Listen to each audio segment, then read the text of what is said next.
दोस्तों, हम भारत में हैं, हम ब्लेस्ड हैं। हम भारत में रह रहे हैं, हमें किसी बात की चिंता करने की जरूरत नहीं है। हम भारत में रह रहे हैं तो हम सेफ हैं, क्योंकि हमारे जो सबसे बड़ी ताकत है वो दो ताकत है। एक तो हमारे जवान और दूसरे हमारे किसान। हमारे जवान किसी को अंदर घुसने नहीं देंगे, और हमारे किसान जो मेहनत से अनाज उगाते हैं वो हमें भूखा मरने नहीं देंगे। तो हमारे पास जो रिसोर्सेस है ना, वो भी कम नहीं है। अगर आप एनर्जी की पॉइंट ऑफ व्यू से बात करोगे, हमारे पास कोयला है। अरे भाई, हम बिजली बना लेंगे, और जब बिजली बन जाएगी तो हमारे घर भी रोशन रहेंगे। हम इलेक्ट्रिक जो सामान है उससे अपना, या जो इंडक्शन है उससे काम चला लेंगे, और गैस जो मिनिमम मिलती रहेगी, हमारे पास डोमेस्टिक प्रोडक्शन जितना है उससे कुछ चलेगा, बाकी कुछ ले लेंगे, उससे काम चल जाएगा। लेकिन एक बात तो क्लियर है भाई, हम तो लकड़ी पे बनाने के पकाने वाले देश हैं। तो हम भूखा नहीं मरेंगे, गैस भी नहीं मिलेगी, हम लकड़ी पे बना के पका के खा लेंगे भाई। ये तो चिंता करने की बात उन देशों को है जो लड़ रहे हैं, और दूसरा जिनका गैस के बिना क्या हाल होगा वो आप सबको पता है, या जिनका खाने के बिना क्या हाल होगा। क्या भैया, अगर सच में फूड सप्लाई चेन डिस्टर्ब हो गई ना, जो आप इधर उधर जहां भी देखो मिसाइल दागे पड़े हो, अगर फूड सप्लाई चेन डिस्टर्ब हो गई तो कैसे करोगे। हमारे यहाँ तो है इतना खाना कि हम भूखे नहीं मरेंगे, काम चल जाएगा। आप कैसे करोगे? तो लड़ना वड़ना बंद करो, तब सप्लाई को नॉर्मल करो, ताकि वर्ल्ड जो एक क्राइसिस से गुजर रहा है उससे बच सके। और ह्यूमैनिटी को क्यों डेंजर में डाल रहे हो? ये कोई तरीका है? लेकिन आप देखो, हम जो एज अ भारतीय, इसलिए मैं हमेशा कहता हूँ कि किसान और जवान दूसरों दोनों की हमेशा रिस्पेक्ट करो यार, हमेशा। अगर आप कहीं देखो तो आप उनको प्रॉपरली रिस्पेक्ट दो। अब हम जैसे नॉर्मली है सब्जी खरीदने जाते हैं, हम क्या करते हैं? आप ही बताओ। कि एक तो बड़ी दुकान देखेंगे, जो बिजनेसमैन बैठा हुआ है उसने किसान से परचेज किया सस्ते में और बेच रहा है महंगे में, और हम उससे ले रहे हैं। और आपको पता है, जितने भी बड़े स्टोर हैं, अब जैसे अगर इनके आप बड़े बड़े स्टोर की बात कर लो, जो बड़ी बड़ी जो एमएनसीज कंपनियां वो खोले हुए हैं, ठीक है, चाहे रिलायंस की बात कर लो, किसी भी स्टोर की बात कर लो, जहां पर प्राइस टैग लगा हुआ है, हम जाते हैं चुपचाप बारकोड में देख के लेके चले जाते हैं। लेकिन वहीं पे एक जब हम मार्केट जाते हैं और छोटे किसान को देखते हैं, ठीक है, और छोटा किसान जो बेचारा कुछ सब्जी रखा हुआ है वो बेच रहा है, और उससे हम 5-5 10-10 रुपए के लिए मोल भाव करते हैं। वहीं दूसरी तरफ हम किसी रेस्टोरेंट जाते हैं, तो जो पैसा अंड संड जो ले रहे हैं हम दे के आ रहे हैं, चाहे वो कैफे हो चाहे रेस्टोरेंट हो। तो हमें इस चीज के बारे में एक थिंक करने की जरूरत है, सोचने की जरूरत है कि यार, अब एक बात कहो कि हम इतने में कितना बचा लेंगे, लेकिन हाँ, वो किसान जो है ना, उस पे बहुत फर्क पड़ता है, क्योंकि उसने क्या है, अपनी एक कॉस्ट लगा दी है उस फसल को उगाने के लिए। अब वो चाहता है थोड़ा प्रॉफिट हो जाए, और थोड़ा अगर उसको प्रॉफिट जो वो चाहता है मार्जिन वो मिल जाएगा ना, तो वो खुश भी रहेगा और मेहनत करेगा और अच्छे से उगाएगा। और हमारी जो फूड चेन है वो इतनी स्ट्रांग रहेगी कि हमें कभी किसी पे डिपेंड नहीं रहना पड़ेगा यार। कितना भी क्राइसिस आ जाए, लेकिन आपके बच्चे, मेरे बच्चे और किसी के बच्चे भूखे नहीं रहेंगे। ये हमारे किसानों में इतनी ताकत है, तो हमें इस ताकत को तोड़ना नहीं है। इंडस्ट्रियलाइजेशन बढ़ रहा है day by day, agriculture land को हम सोसाइटीज में कन्वर्ट कर रहे हैं, अच्छी बात है, इंडस्ट्री लगा रहे हैं।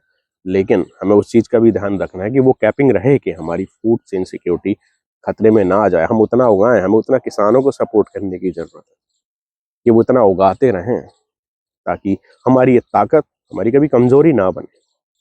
अगर आप देखोगे, बहुत सारे जो लोग हैं गांव से काफी पलायन कर रहे हैं इंडस्ट्री की तरफ, क्योंकि उतना नहीं है उनके पास पैसा कि उनका जीवन यापन चल सके। और जब नहीं चल सकेगा तो भागेंगे शहरों की तरफ, और शहरों की तरफ भागेंगे तो उगाएगा कौन भैया? ये भी तो सोचो। इसलिए हमें इंडस्ट्री के साथ साथ अपनी जो बिल्कुल ठोस पावर है ना, उसको भी पकड़ के रखना है, ताकि कभी भी हमें इस फूड सिक्योरिटी के लिए, फूड के लिए हमें परेशान ना होना पड़े। और ये जो चीज़ है हमारे साथ हमें ताकत बनकर हमेशा रहे। हमारे जवान जो सीना पे खड़े हैं, वो इसलिए खड़े हैं क्योंकि उनका पेट भरा हुआ है। अगर हम इस चीज़ को कमज़ोर करते जाएंगे तो हमें भी काफ़ी चीज़ें मुश्किल होगी जब कभी कोई वॉर होगा या ये सप्लाई चेन जो डिस्टर्ब होती है चाहे एनर्जी की। और दूसरी बड़ी बात हमारे पास नेचुरल रिसोर्सेज बहुत है, हमारी ज्योग्राफिकल कंडीशन ऐसी है कि हमें इलेक्ट्रिसिटी के लिए परेशान, हम किसी पे निर्भर नहीं है भाई। हमारे पास सफिशिएंट कोयला है, जैसे फॉसिल फ्यूल से हम बिजली बना रहे हैं। और भगवान की कृपा से हमारी ज्योग्राफी ऐसी है कि सनलाइट इतनी है कि 100 गीगावाट तक जनरेशन हो रहा है सोलर एनर्जी का, तो हमें बिजली भी मिल जाएगी। अब हमें चिंता किस बात की है?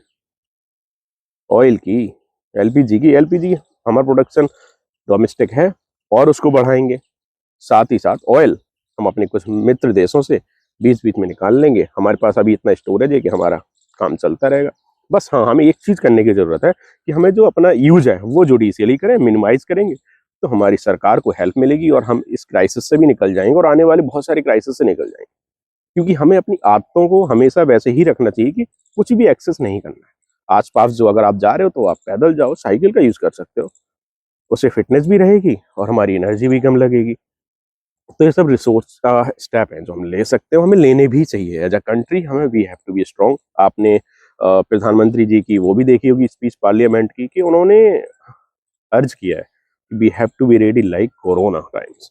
कोरोना टाइम्स में ये देश ने पूरे हिम्मत से सामना किया है और हम उस क्राइसिस को जो वर्ल्ड में इतना बड़ा पेंडेमिक क्राइसिस था आराम से निकाल लिए। तो हमें सेम अभी फिर से फाइट करने की जरूरत है और आने वाली किसी भी जो क्राइसिस रहेगा उसमें ऐसे ही फाइट करना है, क्योंकि हमें भूखा तो मरना नहीं है ना यार।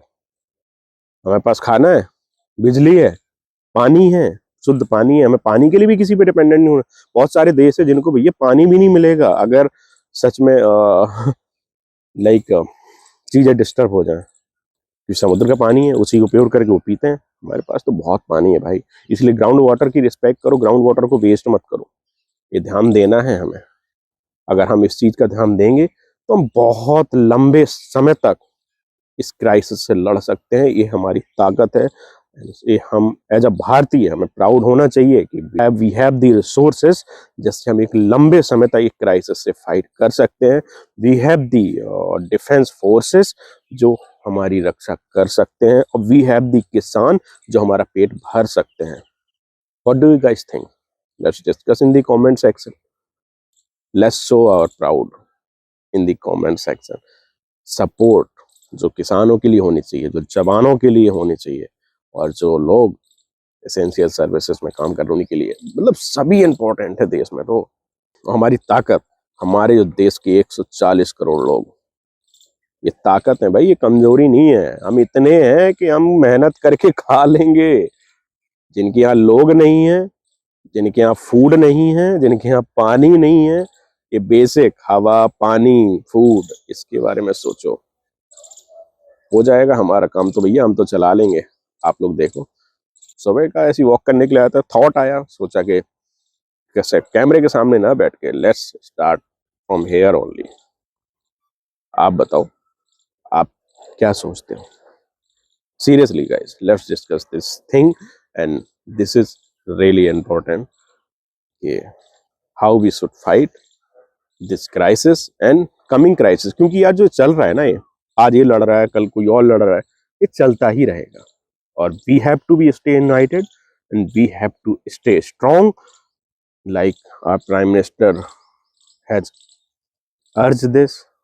तो हमें तो साथ देना ही चाहिए उनका, क्योंकि he is the leader of the country. He is looking things from above कि क्या क्राइसिस होने वाला है, क्या होने वाला है। इसलिए उनकी बातों को सीरियसली लें और अपनी जो ताकत है उसको संभाल के रखें, एनर्जी को जुडिशियली यूज करें। यही हमें फाइट करने में हेल्प करेगा। हम मिलेंगे अगले वीडियो में। Thank you so much. To hit the white वाला subscribe button. Thank you so much. Bye bye.